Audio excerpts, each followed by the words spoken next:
ገና አልጀመርንም ነው ያለው ሰው ላይክ አልጀዚራ ላይ ያደረገው ምታው ያለ ያው ዌቲንግ እየጠበቅናቸው እኮ ነው ያሉት።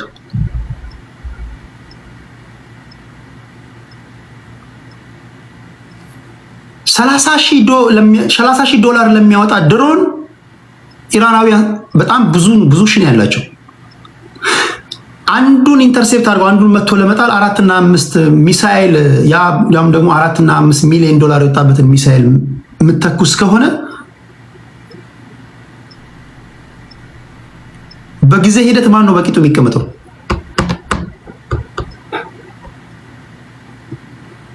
በጣም ስማርቶች ናቸው።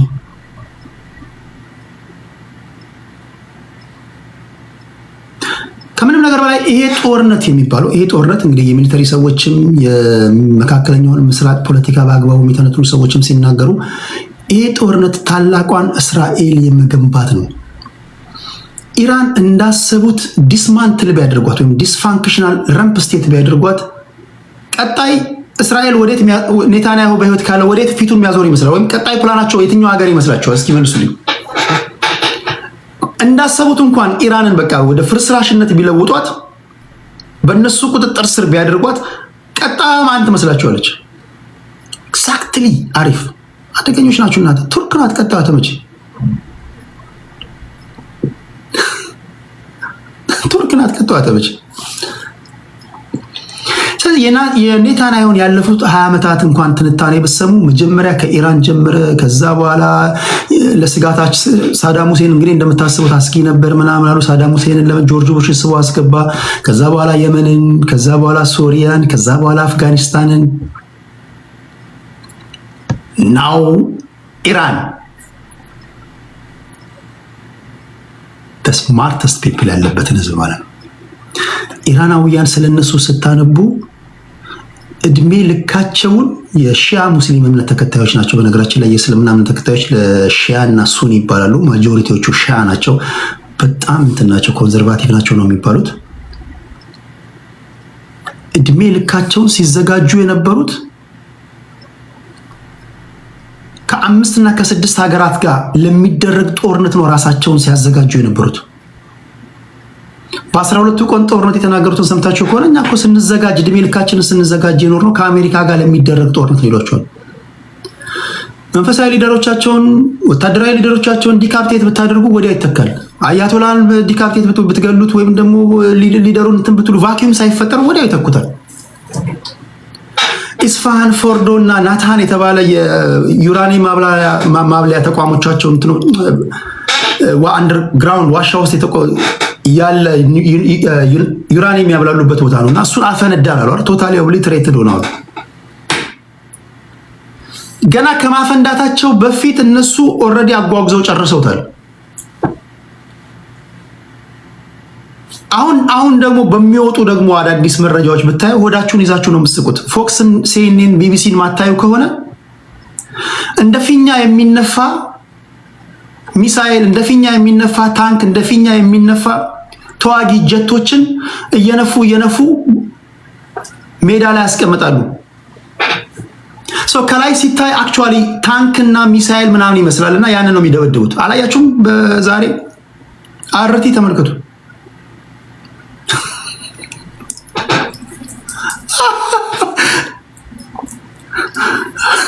ሲነፋ ታንክ ነው፣ ትልቅ ታንክ ነው። ደርድረው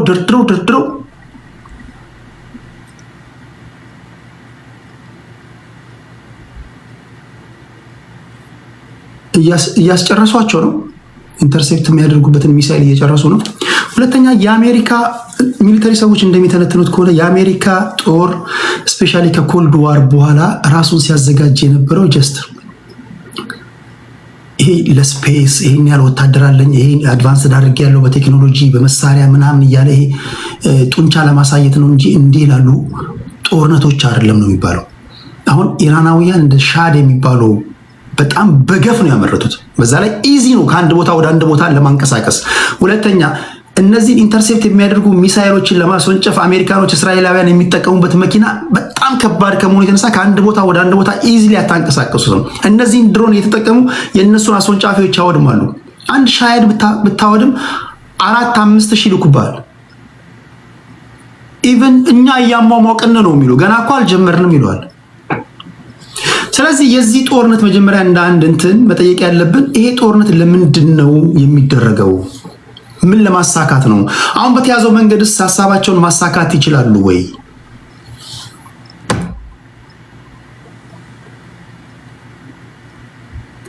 አሁን ባለው ነባራዊ ሁኔታ እዛ አካባቢ ላይ ያሉ ተገንጣይ ኃይሎች አሉ። እነሱን በመደገፍ ግራውንድ ወይም ደግሞ እግረኛ ወታደሮችን ለማስገባት ጥረት ያደርጋሉ። ኦብቪየስሊ እንደዛ ነው የሚደረገው።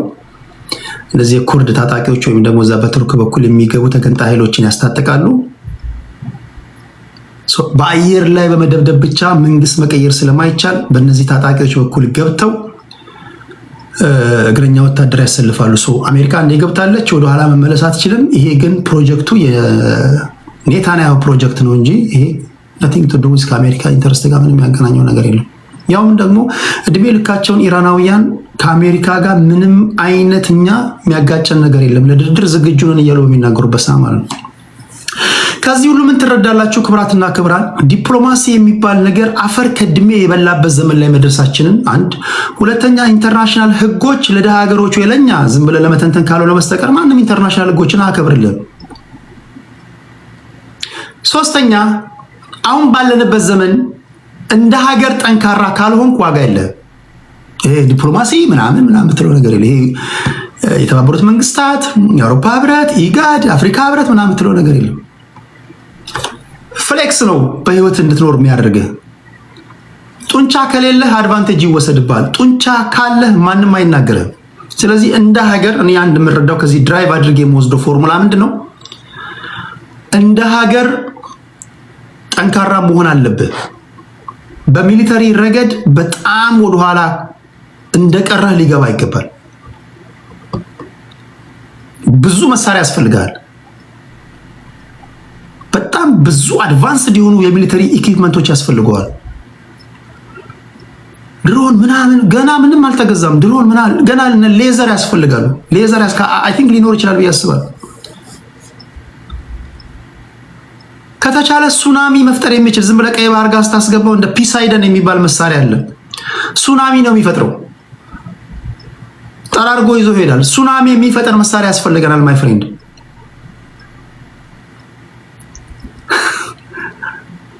if you can survive advantage ይወሰድባል። ኢራን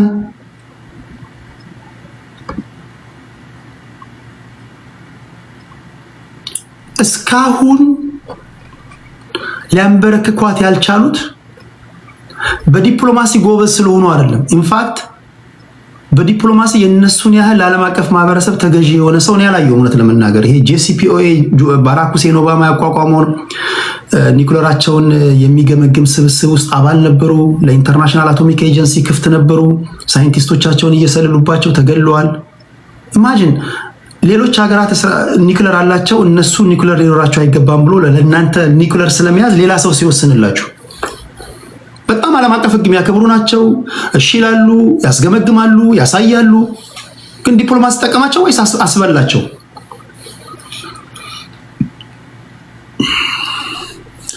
ዶናልድ ትራምፕ አሜሪካ they don't care ለኢንተርናሽናል ሎው። ትንሹ ልጅ ማን ነው? ኪም ጆንግ ኡን። ከሰሞኑ በሱ ዙሪያ ላይ የሚሰሩ ሜሞችን እያያችሁ ነው። ለምን ነው የማይናገሩት?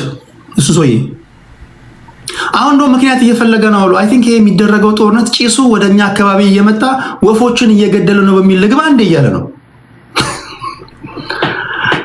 አንዳንድ የሚሰሩ ሜሞችን ስታዩ ጀነራሎቹ ጋር ይሄዱና በኔታንያሁ ስም ወይም ደግሞ በዶናልድ ትራምፕ ስም ፌክ አካውንት ክፈትና ስደበኝ ምናምን ይሏቸዋል። ስደቡኝ። ኢማጂን ሁሉንም ነገር ይዘህ የሚዳፈር የለም። ለምን ነው ኪም ጆንግ ኡን የተከበረው? ዲፕሎማሲ ጎበዝ ስለሆነ ነው? በጣም ተናጋሪ፣ በጣም ኢንተርናሽናል ሎው የሚያከብሩ በዲፕሎማሲው መድረክ አፍ የሚያስከፍቱ ተንታኞች ምናምን ስላሉት ነው? ኒውክሌር አለው ማይ ፍሬንድ። ፓኪስታንን እንኳን የሚናገር የለም፣ ኒውክሌር አላቸው። ሰው አሁን ያለበትን ዘመን የሚዋጅ ትንታኔ ያስፈልጋል ማይ ፍሬንድ። አሁን ያለበትን ዘመን የሚዋጅ ሰው ኢራናውያን ቀደም እንዳልኳችሁ ለዘመናት ኒክለር እንዳይታጠቁ ሲከለክላቸው የነበረው አያቶላ ነው።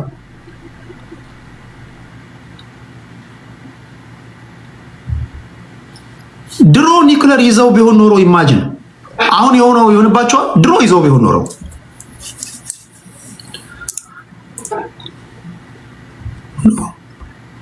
ኢቨን ዩክሬን ራሱ ኒክለር ነበር ታውቃላችሁ አይደል? ዩክሬን የኔቶ አባል ሀገራት ቡካሬስት ነው ሮሜኒያ ቡካሬስት ላይ ባደረጉት ስብሰባ ኒክለሯን እንድታስረክብ ካደረጓት በኋላ ነው አሁን እየሆነ ያለው። ሶ አሁን ባለበት ዓለም ላይ የሚያስከብርህ ነገር ማወቅ አለብህ። የሚያስከብርህ ይሄ ዲፕሎማሲ አፈር ከድሜ የበላበት ዘመን መሆኑን ማወቅ አለብህ። ላይ አፈር ከድሜ 100% በልቷል የምትለው ሳይሆን ዲፕሎማሲ ውስጥ ትሰራለህ፣ ፕሮፓጋንዳ ትሰራለህ፣ ታሳውቃለህ፣ ለመንግስታት ትናገራለህ፣ ጥሩ ፕሮፓጋንዳ ትሰራለህ። አንዱ እንትን ነው። ግን ከምንም ነገር በላይ ጡንቻ ነው የሚያስከብርህ። አሁን ባለንበት ዘመን ኤግዛክትሊ አሁን የትኛውንም ጤነኛ ተንታኞች ብትሰሙ ፕሮ ዶናልድ ትራምፕ ሳይሆን ትክክለኛ የሚሊተሪ ሰዎችን ብታደምጧቸው፣ የትኛውም ወታደሮች እነ ኮሎኔል ዳንኤልን ብታደምጧቸው፣ እነ ጆን መርሻይመርን ብታደምጧቸው፣ እነ ፕሮፌሰር ጄፈሪ ሳክስን ብታደምጧቸው፣ ሁሉም የሚሊተሪ ሰዎችን ብታደምጧቸው፣ ኢቨን አንዳንድ የሚሊተሪ ሰዎች ራሳቸው አሜሪካ ውስጥ ያሉት ይሄን ጦርነት እንደማያሸንፉት ያውቁታል። ሁለተኛ ይሄ ጦርነት የነሱ ጦርነት እንዳልሆነ ያውቁታል። እሺ ክብራትና ክብራን እነዚህ ናቸው ከሞላ ጎደል። ይሄ ጦርነት ግን የዓለምን አጠቃላይ ነባራዊ ሁኔታ ይቀይራል ተብሎ ነው የሚታሰበው። ከዚህ ቀደም ዓለማችን ሀገራችን የአንድ ሀገር የሚጋልባት ነበረች። ይሄ ዩኒፖላር ሲስተም ውስጥ የነበርንበት ዘመን ነው። አሁን የተለያዩ ሀገሮች ለፓወር ኮምፒት የሚያደርጉበት ዓለም ላይ ነው ያለነው። ይሄ ወደ መልታይፖላር ሲስተም ውስጥ ነው የገባ ነው። መልታይፖላር ሲስተም ውስጥ ደግሞ ከገባ ከሪያሊዝም ጋር መጋፈጥ አለብህ። ሪያሊዝም ጉልበት ነው። በቃ it's all about ፓወር እንደ አንድ ውቅያኖስ ውስጥ ወይም ደግሞ ኩሬ ውስጥ እንደሚርመሰመስ ኢትዮጵያዊ ደግሞ ለአንድ ከዚህ ካለ ሀገር ምን ትመኛለህ ካልከኝ ሀገሬ በሚሊተሪው ረገድ ያለህን ሁሉ ስፔንድ ማድረግ አለብህ ሚሊተሪ ላይ። ሚሊተሪ ህፃናቶች፣ ተማሪዎች፣ ሳይንቲስቶች፣ እነዚህ ተመራማሪዎች ዝም ብለህ ተቀምጠህ ምናምን እስኮት ጥሩ ነው። በነገር ላይ ዘሪሁን 13 ራሱ መሞከር ጥሩ ነው። ሁሉም ነገር ከሙከራ ነው።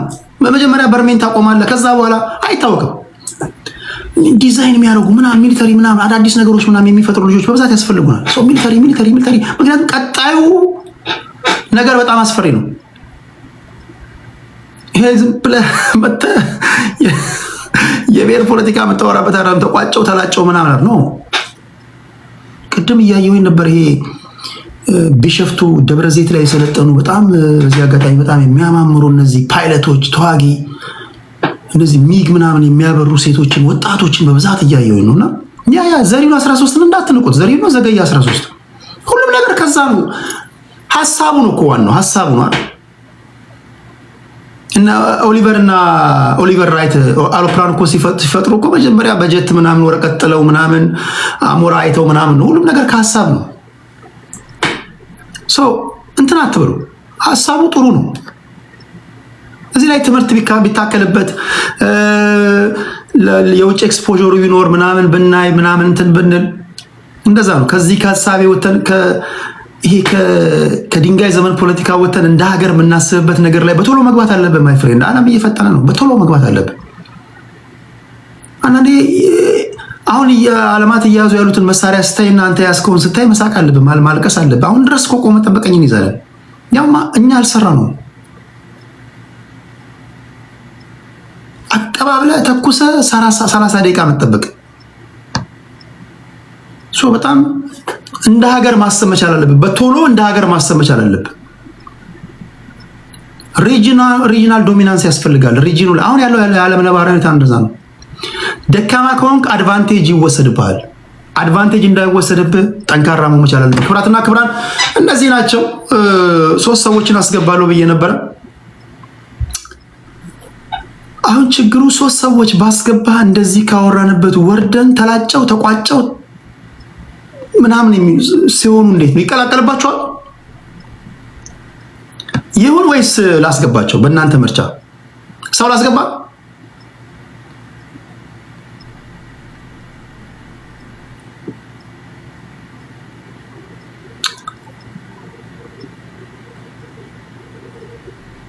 ስባላው ሰው አስገብቼ አዲስ አበባ የማናት ምናምን ሲሉ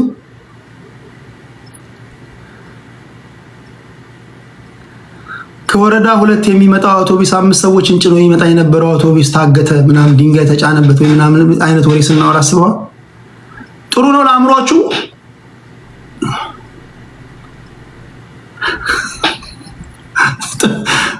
ጭቆና እንዳላደርስባችሁ ብዬ እኮ ነው። አይ ነው ካስገባሁኝማ እና እንትኖችን ነው እንጂ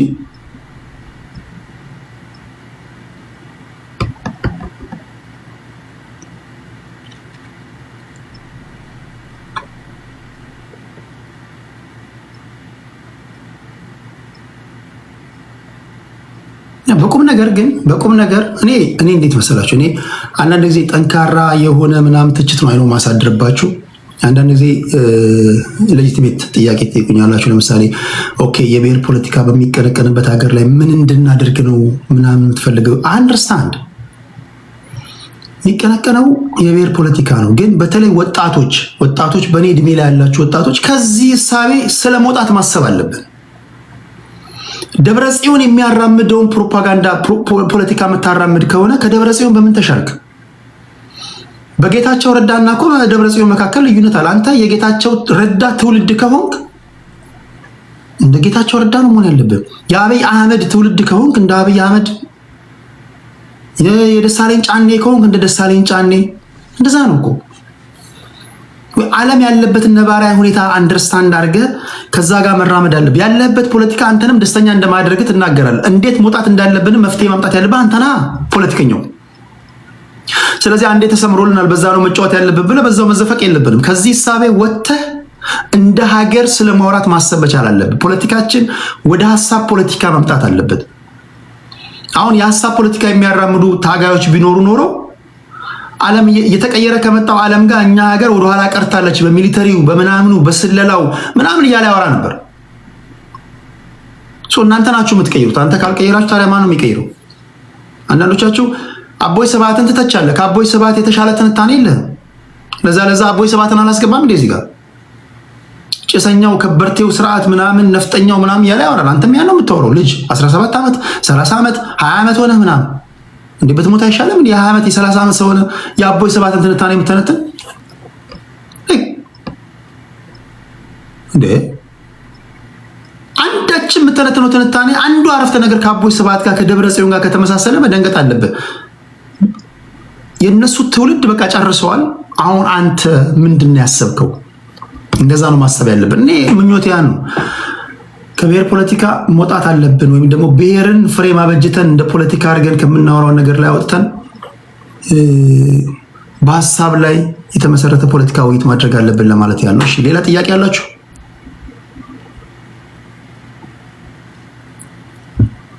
ስለዚህ ምን አላችሁ? ሰው ላስገባ ወይስ እንዴት ነው? ሰው ላስገባ ወይስ ይቅርባችሁ? እኔ ለእናንተ አእምሮ ነው ማስበው። ለእናንተ አእምሮ ሰው ይግባ። ኮመንት ላይ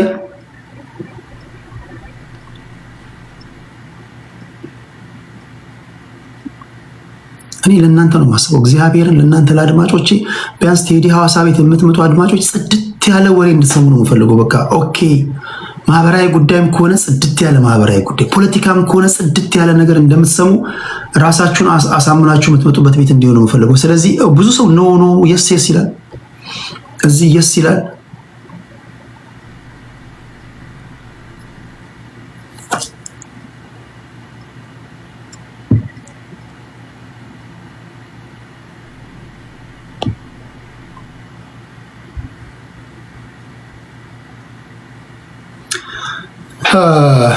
ሁለት ሰዓት ከ20 ደቂቃ ተቀምጫለሁ። ክብራትና ክብራን፣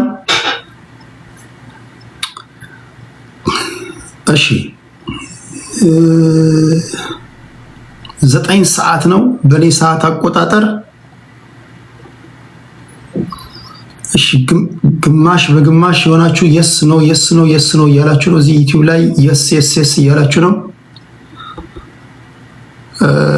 ለአንድ ሰዓት ያህል ወይም ደግሞ ለኖት ለአንድ ሰዓት ለ40 ደቂቃ ያህል